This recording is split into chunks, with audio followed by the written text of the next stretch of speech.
São mais de 6 mil casos ativos da doença.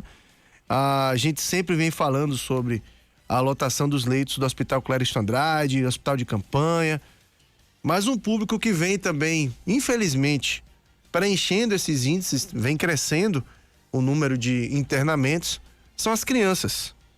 Eu lembro que no começo da pandemia, o que a gente mais falava aqui era isso, que as crianças eram que estavam menos suscetíveis a ter complicações pela Covid, né? A ter casos mais graves da Covid.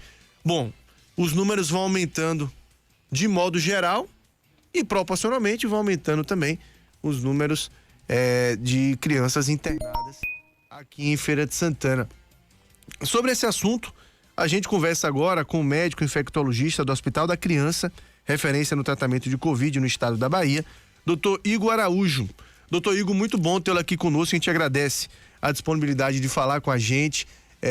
Eu queria começar essa entrevista perguntando justamente o cenário, né, de quem está dentro dele, de quem está no tratamento, de quem está acompanhando essas crianças. É um cenário que a gente pode colocar como preocupante, é um cenário que a gente pode colocar como, tanto em taxa de ocupação, como em gravidade dos casos que têm chegado. O que é que mudou do começo da pandemia até aqui para que a gente tenha, de fato, um índice mais elevado de crianças internadas pela Covid-19? Muito bom tê-lo aqui conosco, um ótimo dia. Bom dia, Fernando, Ana Paula, Miro, Bárbara. Pois é, Fernando, se a gente for fazer uma comparação, e aí eu vou fazer até uma linha do tempo, né? Se a gente for comparar realmente os casos de criança do início da pandemia para hoje, não tem como a gente também não comparar com os casos de adultos, né? Nós tivemos um aumento proporcional de casos, talvez até um pouco equivalente, do ano passado para esse ano.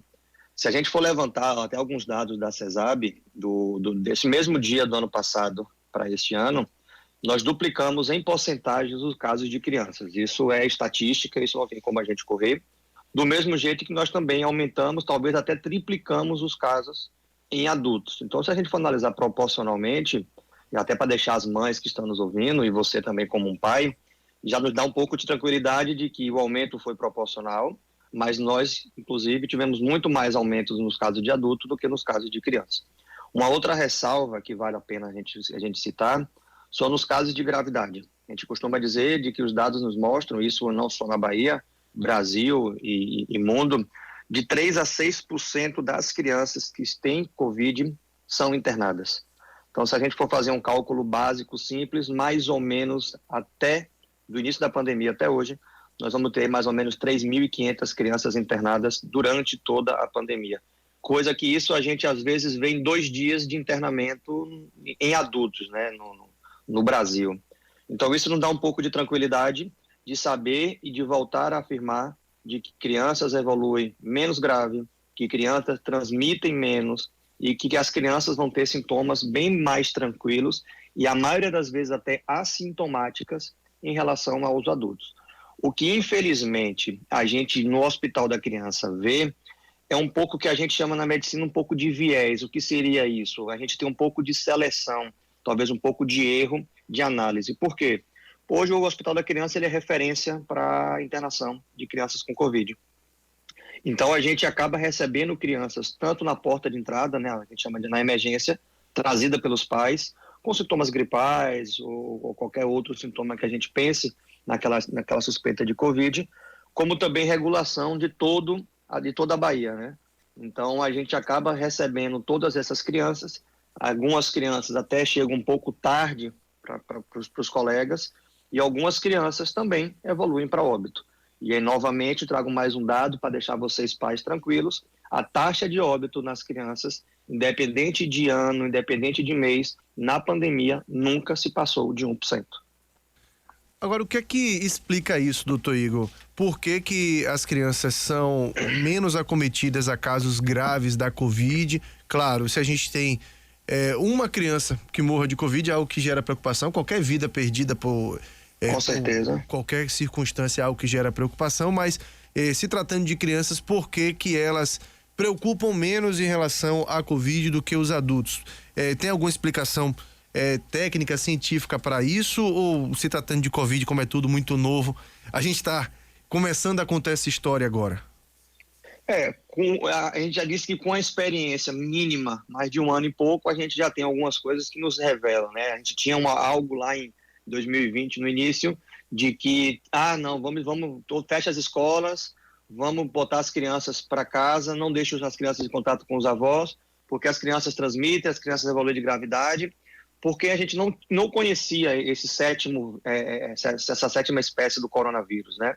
E aí a gente acreditava, né, os especialistas acreditavam que seria um vírus igual o vírus da influenza, o vírus da gripe, que é agressivo, que é causador de mortalidade para as crianças. E, na verdade, ele não se tornou, graças a Deus, né, tão potencial e tão agressivo contra as crianças. Algumas linhas de defesa vão para o processo de imaturidade do sistema imunológico. Então, se a criança entra em contato com o vírus, ele não faz aquele processo de inflamação tão exacerbado quanto a gente vê nos adultos.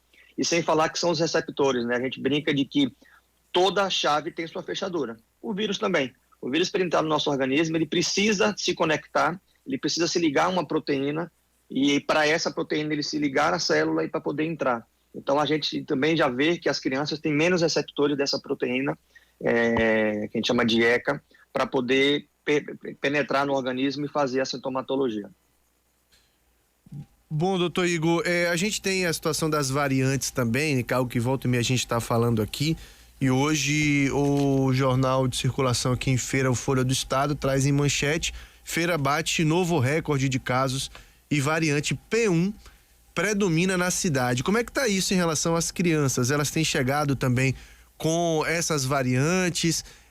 Como é que tá essa situação em relação às variantes da Covid-19, né? Porque a gente tem um pouco mais de um ano e o vírus foi se adaptando, foi se modificando com o passar do tempo. Sim, e inclusive isso é uma das suspeitas, né? Hoje a gente até fala um pouco mais afirmando, mas ainda não deixa de ser um questionamento, até porque falando-se em Covid, hoje a gente fala uma coisa, amanhã a gente pode mudar a ideia, né? Uma coisa até que a gente conversa entre os colegas, de que uma coisa que eu sei é que eu vou mudar de opinião. Por quê? Porque os estudos vão aparecer, a gente vai entender, a gente vai confiar na ciência, como a gente sempre confiou, e a gente vai mudar a nossa opinião.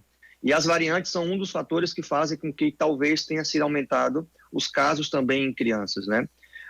Todos os exames que nós coletamos em qualquer criança aqui em Feira de Santana, seja em qualquer hospital, normalmente eles são direcionados para o LACEN, né, o Laboratório Central do Estado, de Salvador, e alguns, inclusive lá no Hospital da Criança, nós tivemos alguma série de casos parecidos, que a gente solicitou essa genotipagem. O que seria genotipar? A gente realmente identificar qual é o tipo de vírus que está acometendo aquelas crianças. Se realmente aquelas crianças que evoluíram mais rapidamente, ou pior evolução, muito rápida, ou daquela outra maneira, é muita coincidência, foi algo realmente esporádico, ou foi relacionado realmente à variante. Eu não vou ter dados para te falar a respeito de variantes, porque é algo muito mais específico, mas a gente sabe sim que a variante é algo que preocupa. Toda variação, toda mutação, ela vai provavelmente, ela tem 50% de chance de evoluir para uma gravidade menor, como ela também pode fazer com que o vírus seja um pouco mais agressivo. E a P1, ela tem um pouco mais de agressividade pela própria ligação a uma proteína da célula do hospedeiro. Então, assim, a gente tem isso em mente, mas eu não vou conseguir te afirmar 100% de certeza estatística de acometimento em crianças, porque acaba que a gente não genotipa todo mundo e a gente tem esse retorno 100%.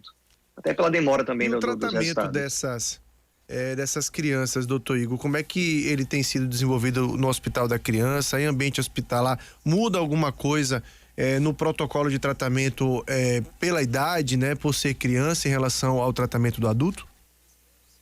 Fernando, voltando a lembrar que como a gente vê que realmente são sintomas gripais, né, sintomas respiratórios, o tratamento, a maioria das vezes, desses pacientes são de controle de sintomas, né? Então, como a maioria, se eu tenho de 3 a 6% vão se internar, eu vou ter aí o restante de 97%, né, 97% em casa.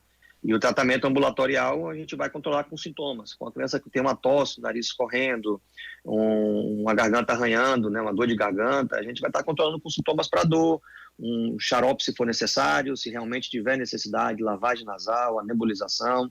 Agora, uma criança que interna vai depender muito da evolução dessa criança. Infelizmente, como você mesmo falou, né, qualquer vida importa, E, infelizmente, a gente tem crianças que acabam precisando, sim, de respirador, de antibiótico, de umas outras medicações específicas.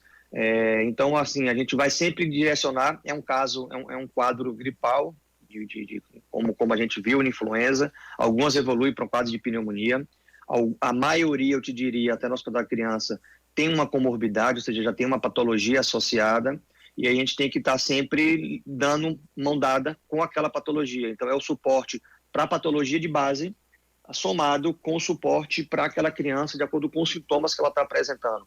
A gente não tem um protocolo específico que tem que usar isso ou aquilo, como a gente vê um pouco no adulto.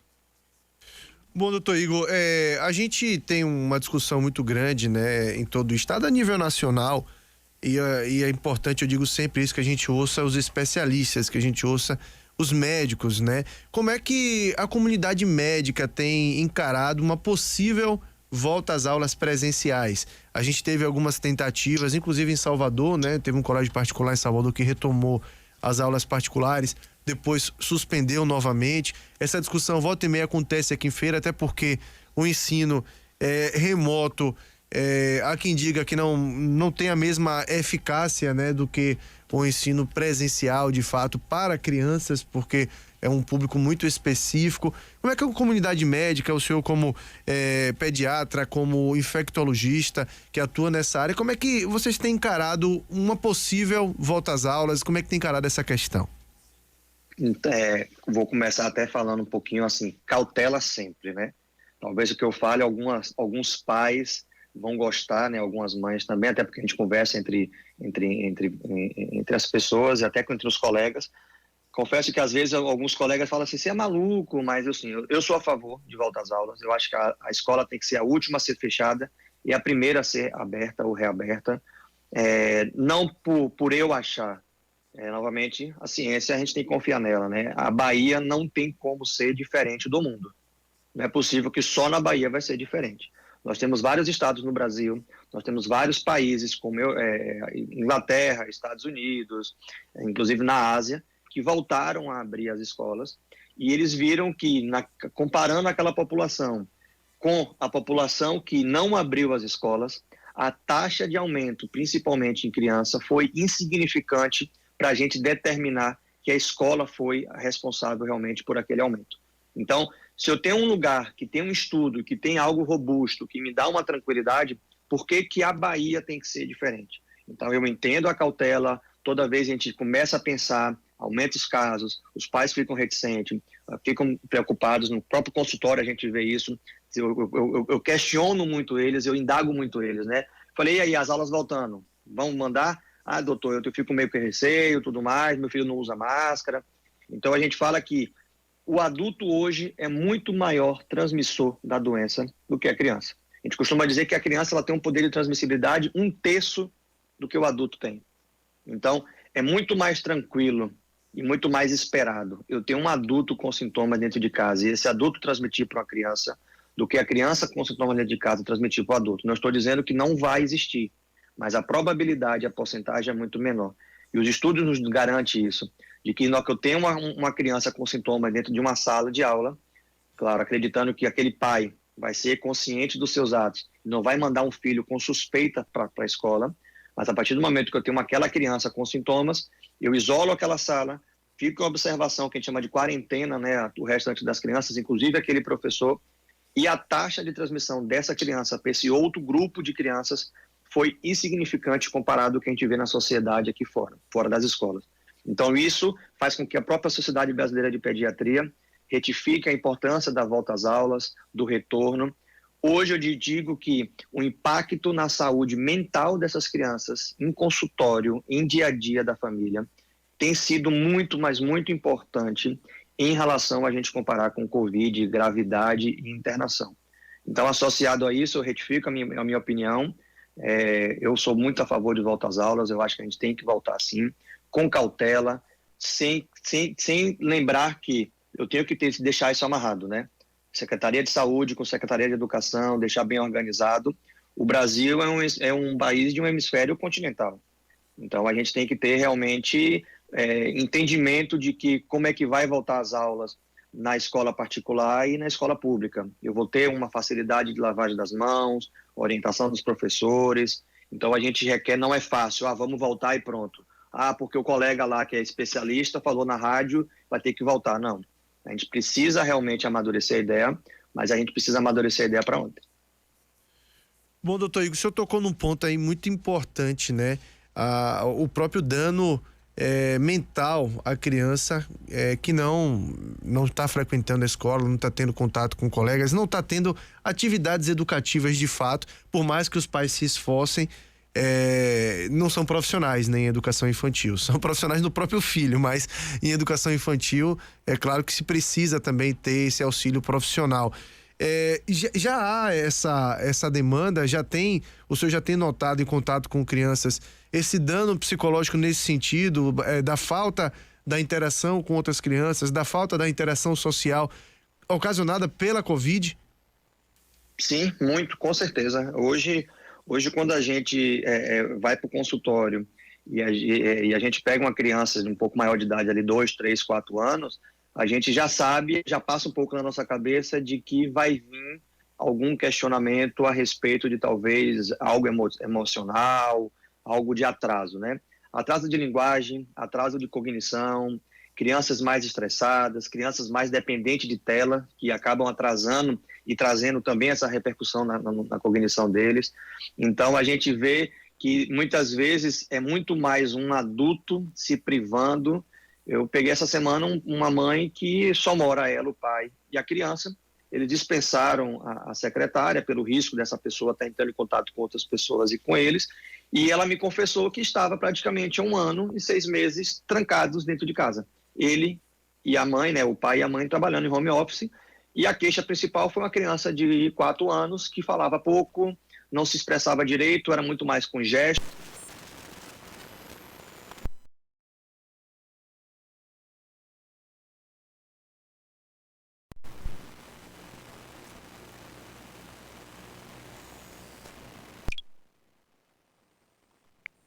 São psiquiatras infantis, psicólogos infantis, neurologistas infantis. A gente vai ver o aumento que nós temos de casos de impacto social e emotivo para essas crianças. Então é indiscutível, sabendo disso, o nosso apelo para as sociedades realmente se organizarem para a gente voltar às aulas. Acho que a pandemia ela veio para nos dar o quanto é importante a escola, né, o contato social para essas crianças. Tá ok, doutor Igor, eu quero agradecer a sua participação aqui no nosso programa, né, a sua disponibilidade de nos atender, desejar dias melhores para todos nós, né, o que a gente espera é que a vida volte ao normal o quanto antes, tá muito, ao que parece ainda está longe disso, mas que a gente tenha de fato dias melhores. Grande abraço e um ótimo dia para o senhor. Eu que agradeço a oportunidade aí, sempre é bom estar trazendo informações e que logo logo a gente possa estar se abraçando, curtindo, vendo o sorriso do colega e eu poder dar um cheiro no Pedrinho também. Valeu, grande abraço, doutor Igor. Pois é, a gente faz algumas perguntas e